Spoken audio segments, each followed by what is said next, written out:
Let me show you how to set up WordPress on Hostinger the right way. Follow these simple steps. Step 1. Choose your plan. Go with the premium plan. It's affordable and includes weekly backups.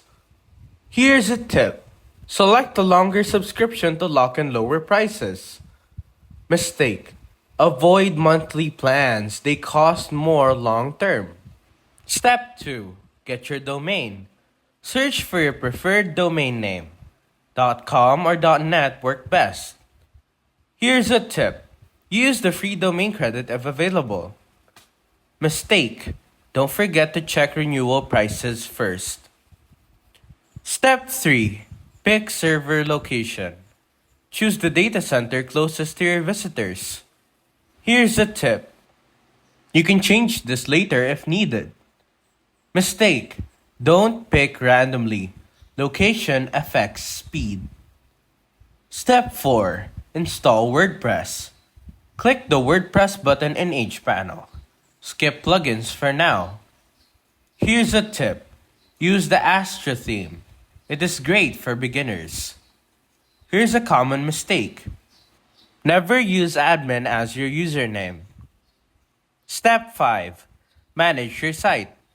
Each panel lets you check backups, SSL, and updates easily. Here's a tip. Turn on maintenance mode when making big changes. A mistake. Don't ignore WordPress update notifications. Step 6. Speed up your site. Use the built-in Lightspeed plugin to optimize images. Here's a tip. Start with normal cache settings. Mistake. Don't upload large images without compressing because it will slow down your site. Step 7. Use staging or business plan.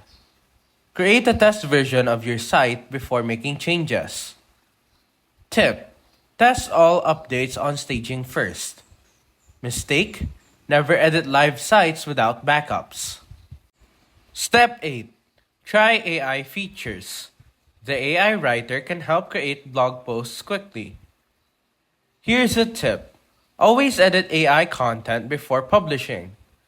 Mistake. Don't rely only on AI for important content. That's all you need to get started with WordPress on Hostinger. Quick reminders. Choose premium or business plan. Pick a nearby data center. Use Lightspeed for better speed. And always back up before changes. Thanks for watching. Like, subscribe, and happy building.